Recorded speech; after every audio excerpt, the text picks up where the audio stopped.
It is quite possible that USC could have the number one recruiting class by the time this weekend is over.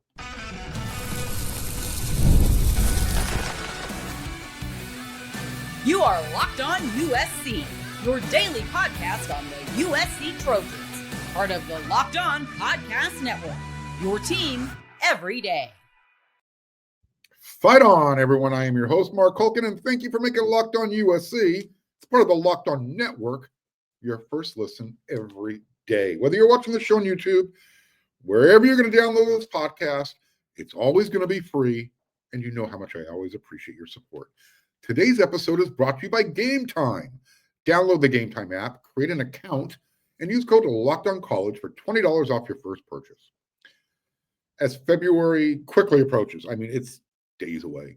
It means signing day is less than a week away. I really believe that Coach Riley and USC, I think they anticipate getting at least one more four-star commitment for their class of 2025. And that's going to pretty much wrap a bow around everything. That should be it for the commitments in the 2025 class. I'm referring to AJ Tuatelli, the linebacker from Mojave High School, Las Vegas, Nevada. He actually got a star bump recently. And his commitment will give USC's 2025 recruiting cycle. It should lock them into a top 15 class. Maybe a little bit higher, but when I say a little bit higher, maybe they move up to 14, 13. They're going to have a top 15 class unless something strange below them happens. However, with that said, I agree with JD Piquel from On3. The Trojans should always have a top 10 recruiting class. Ever since ADG 23, after Grinch, USC's recruiting staff, their coaching staff in general, has gotten better. In fact, Riley's coaching staff has gotten significantly better. The defensive staff, second to no one. And again, I think the staff overall, it's just filled with guys who can recruit. So when we include the new additions with the ones who specialize in recruiting and roster management on the coaching staff, 2026 will be Coach Riley's first top 10 class since 2023. With that said, again, there's a chance that by the time this weekend is over, the Trojans, USC's 2026 class, which the coaching staff is really focused on right now, they've been on the road doing in-homes, visiting schools. 2026, USC could have the number one class by the time this weekend is over. Right now, they're number two. I can see, as you know, I told you earlier this week on Locked On USC, USC's hosting their junior day on Saturday. They got a long list of elite recruits that are going to be there. So I can see anywhere from 1 to 3 commitments happening this weekend. And that should be enough to kind of pass by Phil Knight University. So again, in case you missed the episode of Locked On USC earlier this week, and you better have a good excuse, let me remind everybody and my everydayers that USC is hosting some really big league talent, significant dudes. Junior Day starts at 9 a.m. It's going to go to around 2 o'clock in the afternoon. They're going to head on over to Galen Center, and they're going to watch the men pick on Michigan State, Sparty, the number 7 ranked team in the country. So these are the guys who are scheduled to be at USC's Junior Day. Xavier Griffin, the top linebacker edge player. He's from the state of Georgia. By the way, did any of you see the coaches from Ohio State and Clemson and Florida State? They were doing some, they were visiting his high school campus, and Xavier was wearing his USC swag, really cool SC sweatshirt, long sleeve shirt. And each one of the coaches had to pose with him, arms around each other, USC. And then you have Ryan Day, Norvell from Florida State. They're all wearing their gear, standing right next to USC. So I thought that was a pretty cool flex. RJ Sermon's the top cornerback in California. You got Deshaun Rideau, the 4-star running back from California. Vance Spafford, wide receiver, Mission Viejo, California. He's committed to Georgia right now. Flip alert. There's a very good chance, I'm not saying it's going to happen, but, he's committed to Georgia. He's not going to show up to USC to, kind of hang out with everybody. Maybe he is, but this would be one player that I would not be surprised if he eventually flips to USC. If it happens this weekend, that's a 4-star wide receiver that could push USC over the top, put him in that number 1 spot. You got Trent Mosley, again, another wide receiver from California. He plays at Rancho Santa Margarita High School. I saw a picture just the other day. Their new head coach, Carson Palmer, former Trojan, he was hanging out with Lenny Vandermeide, Carson's new offensive coordinator, and BKU, Big Kenichi Udeze, happened to stop by. It's a pretty good trio of Trojans hanging out, right? BKU right now is coaching at Florida International University, so he was on a recruiting visit. You got Mark Bowman. He is the top tight end in the state of California. He reclassified to 2026. Update, he will not be on campus. I guess scheduling conflict. In his place, though, how about Myron? Tron Baker, wide receiver, Sierra Canyon. He was added to the list, so he'll be there. You got another big-time wide receiver from Mater Dei that USC, he was kind of cold on USC. Things are warming up. Caden Dixon-Wyatt. So those are just some of the names. Again, the list is just too long to go over. Go back to, I believe it was Tuesday or Wednesday's episode of Locked on USC. Go check it out. You'll get a full list. And as you know, when it comes to recruiting, I use the F word. It's fluid. So are these lists of players who are supposed to show up. But if you do follow recruiting, this is your favorite time of the year, right? The young men get to spend time with the coaches. When they're on campus, they're going to hang out with the support staff, tour the campus. They're going to learn what it's all about to wear the cardinal and gold. Let me remind everybody, it was around this time last year when USC hosted that, what was it, crab boil, crawfish boil.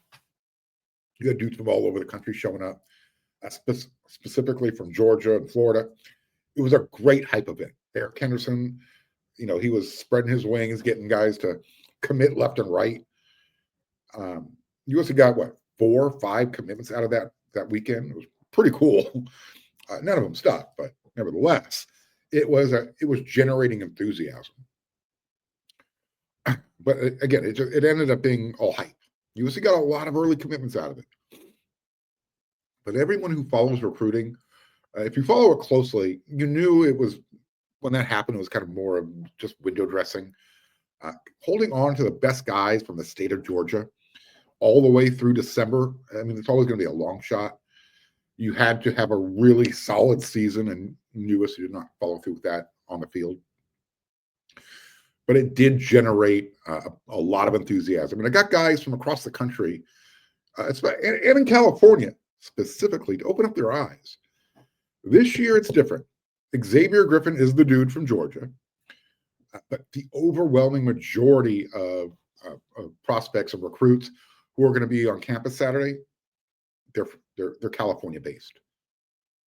It's a lot easier to keep those guys committed to stick around and sign than all those recruits all the way from the Southeast, from the East Coast.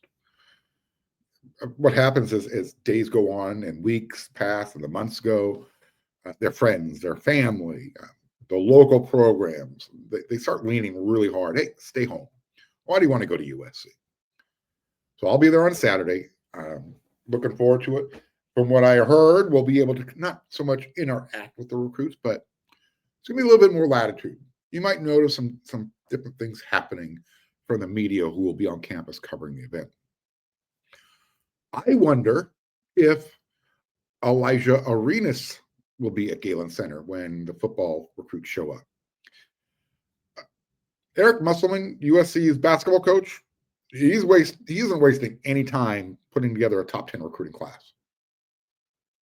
I'm going to talk about that in the next segment, as well as update you on 2 more additions to Lincoln Riley and Chad Bowden's recruiting staff. As you can see on the rundown, this show is recruiting, and even my Friday rant, we're going to talk about more recruiting. So make sure you stick around. It's a recruiting bonanza.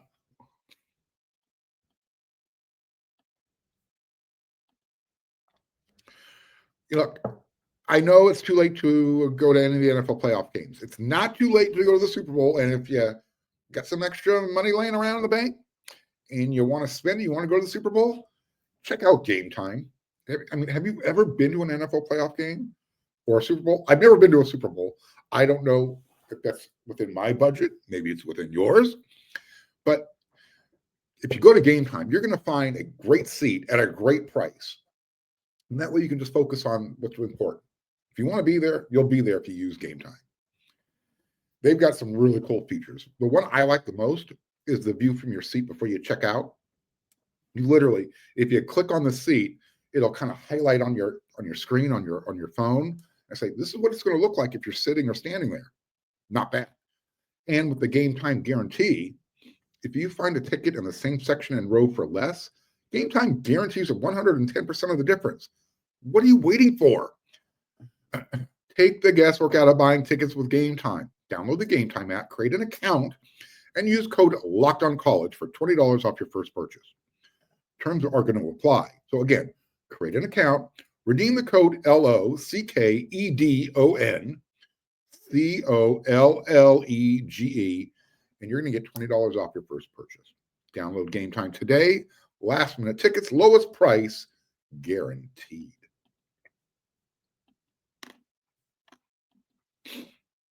All right. Coach Riley, his new general manager, Chad Bowden, they strengthened their recruiting team. They added a couple more people. I'm gonna talk about that more in a minute. However, USC fans, basketball fans, you'll become a basketball fan. You better. You need to jump on the Must Bus and start enjoying the ride. Don't wait around. Don't be one of those, let's see how it plays out. I'm telling you right now, get on the Must Bus. USC's 2025 recruiting class, right now, it's ranked number 6 in the country because, I mentioned the name in the first segment, Alijah Arenas joined the Trojan family. Yeah. USC Hoops, it's recruiting with like the best programs in the country right now. The number 1 class in 2025, University of Houston. Number 2, Duke. Number 3, UConn. Number 4, Coach Musselman's old program, Arkansas. Number 5, Kentucky. Checking in at number 6, USC. By the way, everyone needs to understand this. USC basketball has never lost to Kentucky in basketball. True story. And number 7, just because, North Carolina. USC is hanging out with the big boys right now when it comes to basketball. They are on a full-fledged ride of enthusiasm when it comes to recruiting. That Must Bus is a party bus right now. Alijah is a 5-star McDonald's All-American. He is joining. You have Jerry Easter. He's a 4-star combo point guard from Toledo, Ohio. He chose USC over Michigan State, over Ohio State, and even Andy Enfield's SMU team. And then you also have another 4-star. He's a shooting guard. His name is Elsie Harrington. He's from St. John Bosco, local product. He actually flipped to USC from Harvard. Yeah. UCLA was also on his offer list. And on that note, UCLA doesn't even have a commit in their 2025 class yet. I'm wondering what that means about Mick Cronin. I don't think he has a really good relationship right now. And the optics aren't good the way he throws his team under the bus. He's a hard-ass coach, hard-nosed. I appreciate that, but sometimes he goes over the line. Anyways, let's get back to USC. A lot of people are going to think, wow, Alijah Arenas, the only reason he's going to USC is, for NIL and probably a pretty good shoe deal and commercials, yada, yada. No, not at all. I mean, he'll be well taken care of, with the NIL. Let's not be naive about it. But Coach Musk also coached his dad, Gilbert, in the NBA. This is all about relationship. That's how Coach Musk was able to convince Alijah, you know what? You don't need to go to Arizona, the basketball school where your father played and was a superstar. Come to USC, forge your own. And the way he committed, it was the ultimate flex. It was, number one, it was in front of his dad. Former Trojan Nick Young, Swaggy P, he was there. They were on Gilbert's podcast, Gilbert Arenas' podcast that he hosts with Brandon Jennings, who at one time was a commit to USC. Rashad McCants was also there, and I mentioned Nick Young. So what Alijah decided to do was do a FaceTime call on his cell phone with all these former NBA players, just kind of sitting around watching. And all of a sudden, Coach Musk picks up the phone. You could hear his voice. Hey, Coach, I just want to let you know it's a really big day for me, and letting you know I'm on my dad's podcast right now, and I want to be a USC Trojan. It sounded like Coach Musk hit his head, jumping up and hitting the ceiling. Really excited. All of a sudden, Nick Young is jumping off the couch. He's giving Alijah a big hug. He's popping streamers in front of Gilbert. It was a nice little party. So it was just a really cool way to make a commitment. A little bit different than what you've seen in the past, the way football players do it with the hat and all that kind of stuff. Making a little video. This was a little different. We're creative. Still a lot of humility. It wasn't over the top. But you could tell his father was pretty excited as well. He even said, look, I wish he would have picked Arizona, but I get it. This was about a relationship, and I'm more than comfortable with Alijah being developed by Coach Musk and his coaching staff. I'm okay with a 5-star commitment. And let me say, you said, too, what? He's also probably going to be a one and done. That's the part I'm okay with. I'm just accepting the fact that he's probably only going to play at USC for a year. He's that good. He's 10 times better than Bronny James, who was a one and done. And also with Gilbert, I don't think you're going to have to deal with the whole LeBron James circus walking into Galen Center during the national anthem. That used to really tick me off. Anyways, with that said, hopefully Coach Musk can find the right balance because right now his roster this year, it's just a bunch of transfers. You got a few young guys that he recruited. They're going to be around, but you need that foundation before you start doing the whole Kentucky thing of bringing in 5 freshmen, playing them early in the season, getting them ready for the end of the season so they'll be ready to play in the tournament. USC's not there yet. So they're getting close. The team this year, they're good enough to be competitive. They're just not good enough to be a tournament team. They might surprise us. They might get in there. But when you watch them play, you could see where their flaws are. Specifically, even though Desmond Claude has turned himself into a really good point guard, USC lacks a true point guard, and they really need some size, some bulk in the paint. So once you get those two things taken care of, I think all will be well. And Coach Musk has shown he can recruit. So right now you got a top 6 class. You keep the things rolling. You keep showing off that energy. I like the direction of the basketball program. So again, Coach Musk got that bus humming along. Great. Get on, everybody. Get out to the arena on Saturday. Watch the game. Support the team. Do me a favor. Do Coach Musk a favor.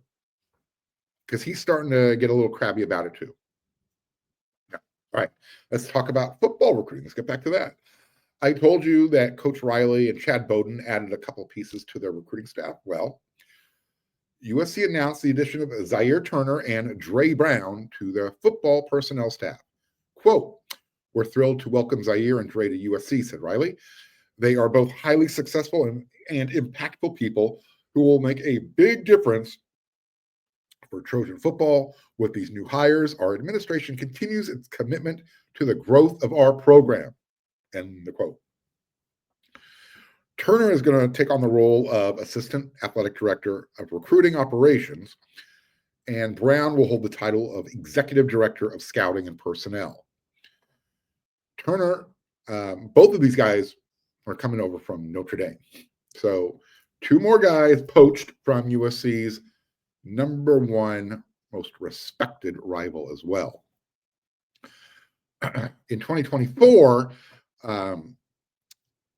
Zaire was named the 247 Sports 30 under 30 for advancing Notre Dame's recruiting efforts. A trailblazing in the industry, she was the second ever female to hold a director of player personnel role in college football. Brown, he worked under current USC general manager Chad Bowden at Notre Dame. And again, I mentioned he's going to be USC's director of player personnel. From 2021 through 2023, Dre helped Notre Dame land a top 12 recruiting class 3 straight seasons. He began as a football recruiting coordinator at Tennessee, so he knows the whole SEC game and how to work their magic. But he showed up at Notre Dame, and when he got to South Bend, he was their offensive recruiting coordinator in 2021. In 2022, he became a defensive analyst and a recruiting analyst that specifically focused on high school relations. And then he eventually got promoted to director of recruiting in March of 2024. So again, Jen Cohn, the athletic department, Lincoln Riley, they're putting together, and Chad Bowden, he's finding the guys he wants to working with him, people I should say. Zaire is a female. For those who need me to be politically correct, the staff under Chad Bowman, he's finding people he's worked with before, he feels comfortable with, and that he thinks will be beneficial to USC. And the fact that he's weakening Notre Dame at the same time, I don't think anybody at USC is going to complain. But again, there's not a whole lot of latitude, and there's not a whole lot of room for excuses anymore. The recruiting support staff getting better. I mean, you might have more folks in the recruiting staff personnel room than you have assistant coaches right now, and that's okay. You can have as many people on staff as you want. You can have as many assistant coaches as you want. So now it's just a matter of USC putting all these resources, putting together, getting everybody on the same page, and getting this program moving forward as far as it comes with the recruiting. So there you go. You got football recruiting hosting a bunch of juniors this Saturday. I think you're going to get you're going to have at least 1 commitment following the weekend. It could be as many as 3. Where you got basketball recruiting that's just humming along. You've got the football program adding more staff members, whether it be assistant coaches that we've talked about this week, or general managers or support staff for the general manager that focuses on recruiting. USC's doing what they need to do. Now they just need to show it on the field. All right, we got one more segment to go. It's my Friday Rant, and it's focused on recruiting.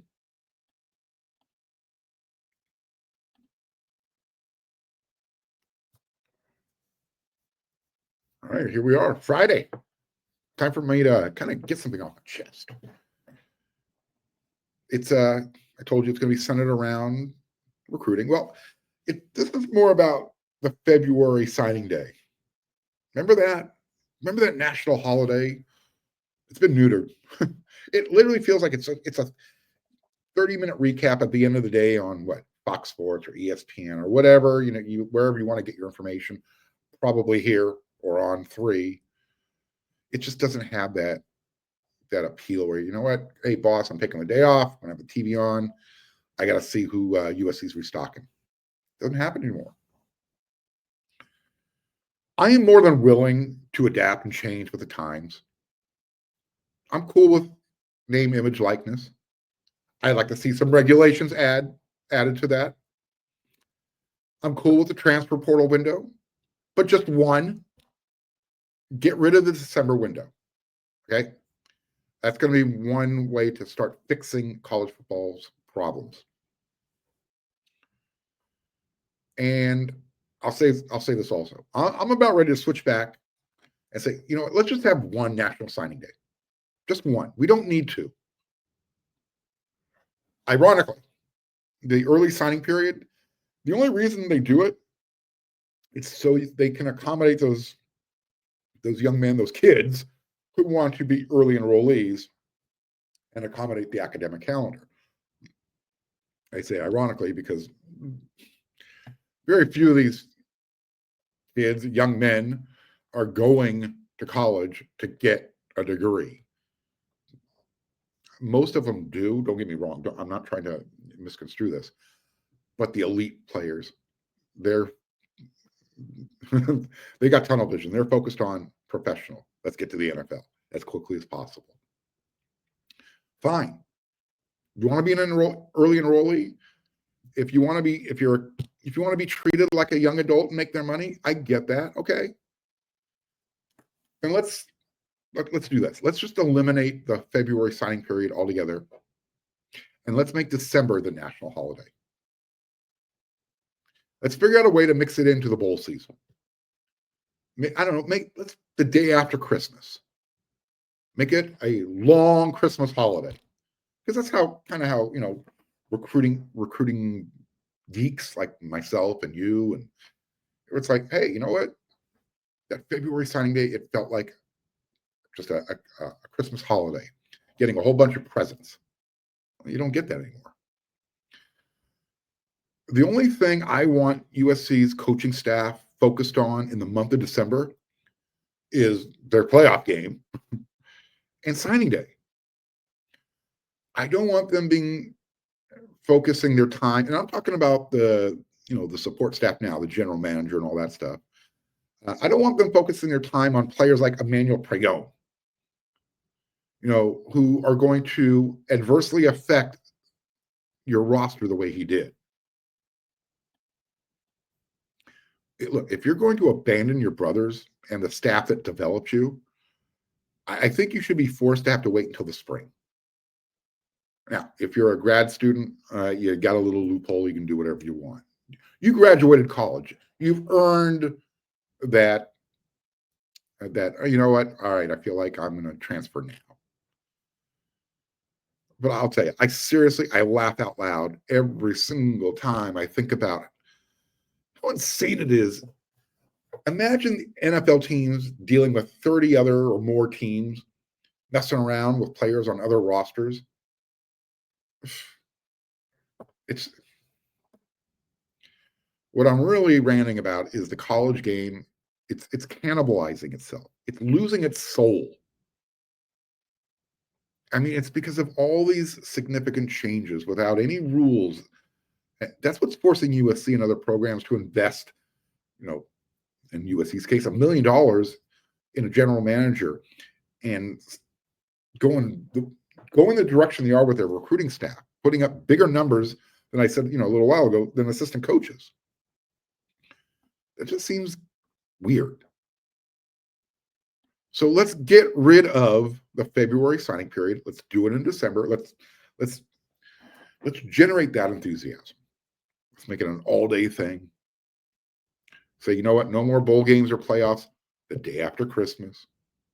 This is all about recruits. No more December transfer portal window. You got to wait until April in the spring. You got to kind of have to finish what you started, or at least think about it before you really jump through that hoop. At least in April, the coaching staff will have a general idea. All right, this is my roster. And if you lose 2 or 3 guys, whatever. You can grab 2 or 3 guys out of the portal if you need to. Right now, it's killing recruiting. There's just too much going on at one time. So let's get this rodeo under control. Put the horses back in the corral. Let's take them out one at a time and address each need for college football. Otherwise, you're going to start losing the diehard fans. I've talked about this before on Locked on USC. A lot of people who are passionate about college football, they're starting to lose that passion. They're seeing too much professionalism, too much of the players not caring about where they're playing as long as their bank account is being taken care of. You don't want that. You don't want that. I know what you want. You want more Locked on USC. All right. Well, I'll be back with 5 more episodes next week. We'll see what happens during the weekend. I might pop in with a special edition episode, depending on what's going on with recruiting. See what happens with USC versus Michigan State. By the way, I'm going to continue to talk about basketball. Start tuning in. Start supporting the program. Stop being a bandwagon fan. All right, that's it for this episode. Till then, everyone, you know what to do.